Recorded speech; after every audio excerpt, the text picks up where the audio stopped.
Hello, welcome to Pro Mixing and Mastering. In the previous video, we talked about how to mix modern day Seben vocals. I showed you guys, and lastly, I talked about the denoising.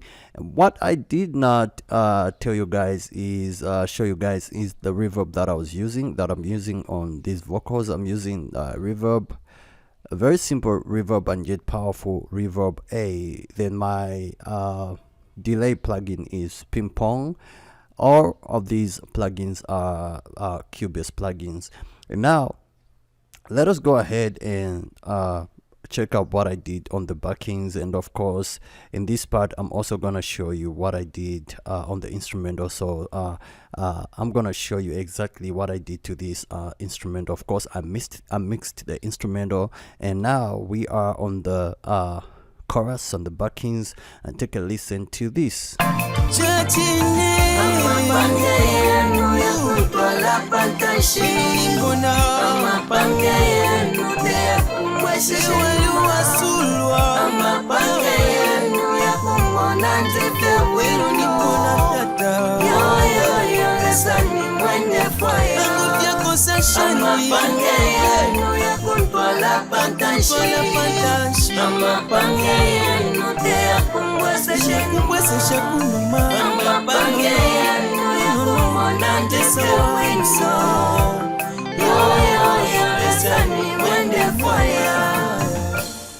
So this is the main soprano vocal, this one right here.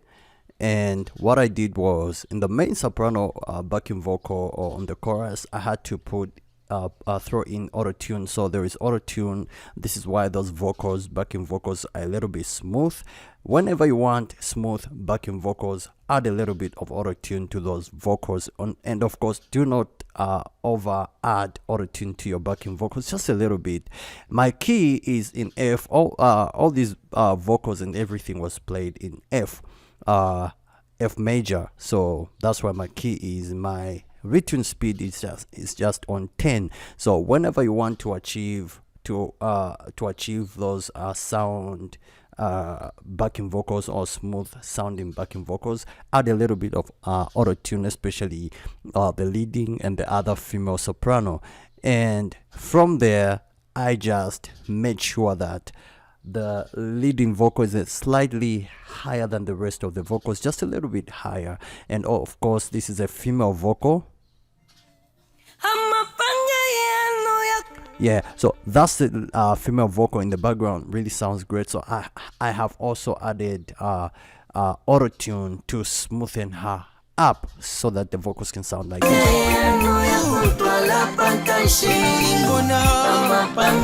So what you do is you make sure that the leading vocal is slightly higher than the rest of the vocals, and then the one that follows, like the female vocal that supports the male leading vocal, is a little bit lower. As you can see, I've taken it down to negative 5.0. And sometimes how you know how to balance vocals, chorus vocals or backing vocals, is very simple. Just make sure that all the vocals are into each other, and if you notice that one vocal is higher than the rest of the vocals and is not making sense, you just go to that particular vocal. You can mute all the vocals or solo all the vocals and then just reduce it a little bit. That is just gonna help you balance your backing vocals.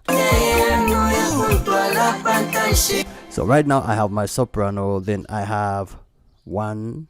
Let's go ahead.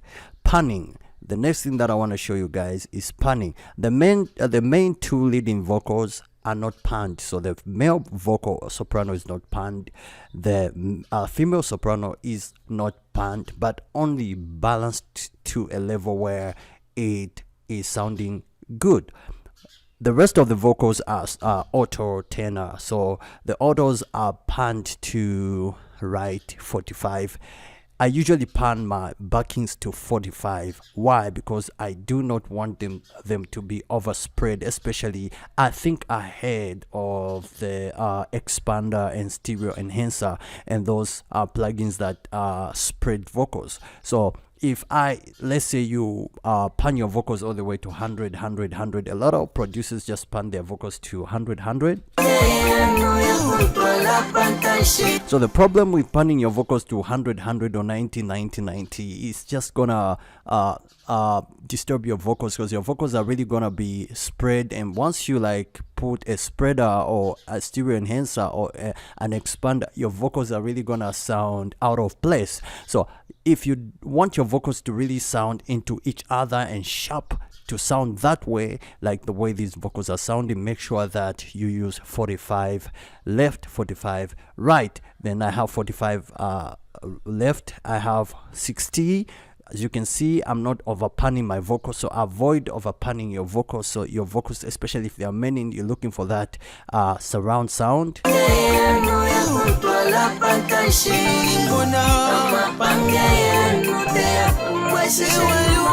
So it's like all the vocals are into each other. So I have 60, you can use 60, I have 72, and I have 72.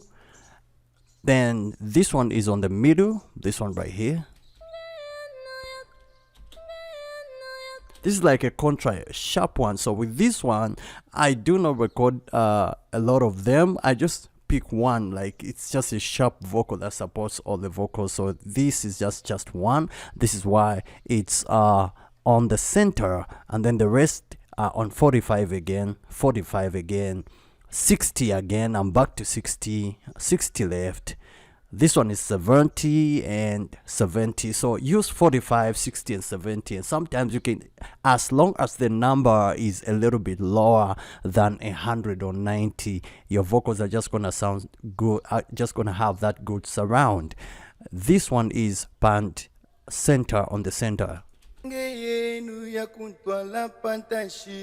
So it's like a leading vocal, so it's just there to like support the rest, to give a low end to the rest of the vocals. And we have ad-libs which are centered on the center. You should never pan your ad-libs unless if you just want to give them a little bit of a percentage, like 10% panning. It also works that way. Like for example, let me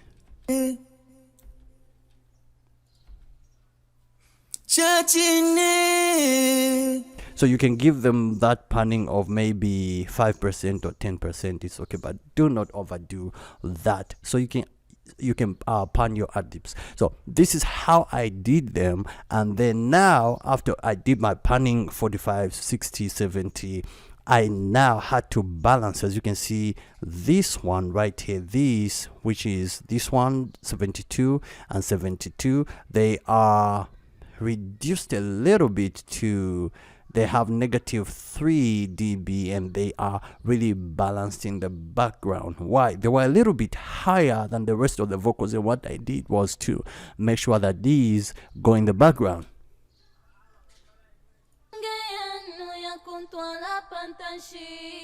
And all these vocals have Autotune. They are controlled. The rest of these vocals are controlled in group number 2. So all your backing vocals should be should have their own group. And I created a group channel for these backings, and the group channel that I created for these backings is called group number 2. Group number 1 is for the leads, just like what I said in the first video. EQ, I added EQ. And of course, if you were asking, should I like add more plugins first before I balance? Of course, you can do add plugins before you balance. And most of the times, yeah, if the vocals are too low, I first add plugins, then I come to balancing. But if the vocals are high and they have that normal volume, you can just go to balancing and then add plugins. But with me, I love adding plugins first. So this is a different technique that I used on the backings.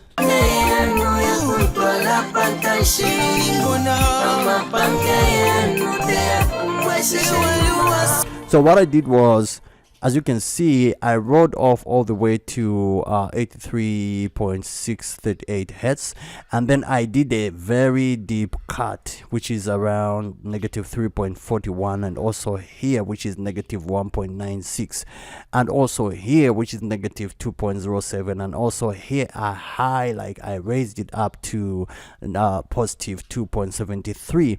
The backings are different from the lead vocals. Backings need more air, so you've got to know this, that backings need air. So in order to give my backing vocals more air, I had to raise up around 10,000 hertz to open them up. Without raising these, they sound like this.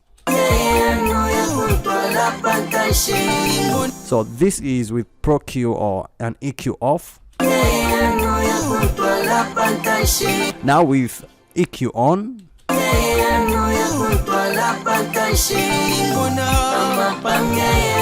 And suddenly the backing vocals have that air. So backing vocals should be different from lead vocals. The backing vocals should have more air and more presence.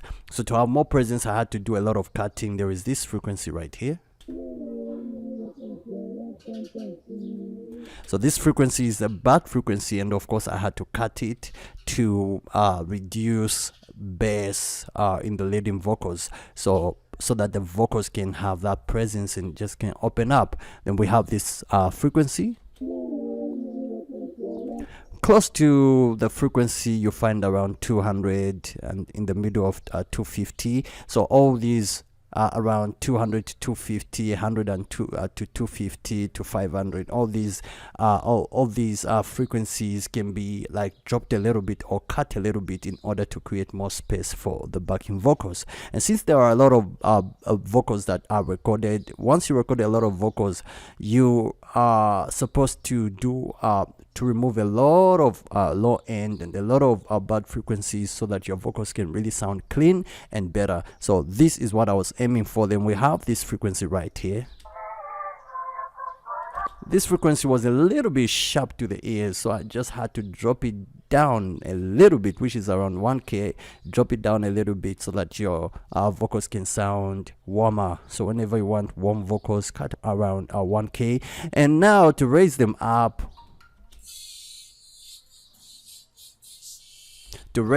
I needed more shimmery, I needed more presence, so I raised it up all the way from 5K to 20K. I had to like give it this wide boost just to get that saturation, so that the vocals can sound much better. Then from there, I did add Autotune for the backings, and the Autotune for the backings is around 10. The retune speed is 10 to make sure that the backing vocals are smoother, the autos, the tenor are a little bit smoother. Then from there, I added GEQ to give them more presence.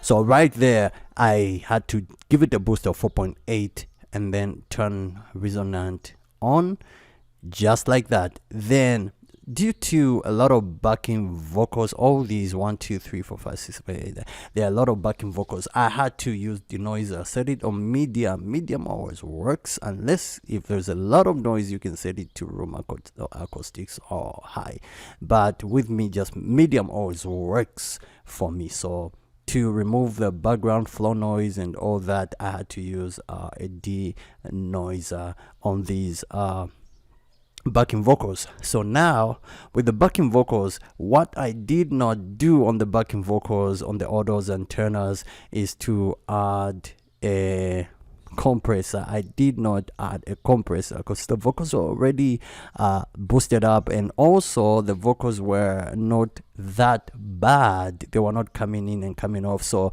I just naturally wanted to leave them where they were. So I just wanted that natural feel, and this is why when you play the vocals, they have that natural, the backing vocals have that natural feel to them, like this.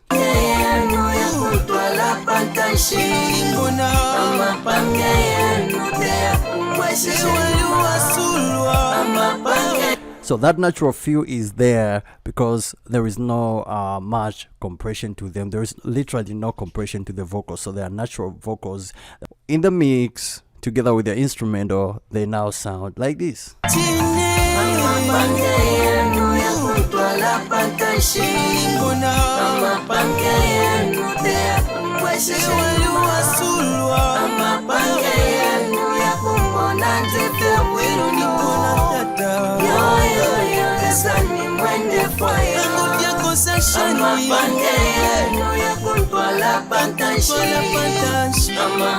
And now the next thing that I want to show you guys, like I said in part number 1, is the instrumentation, and this is gonna be in part number 3, so check me out.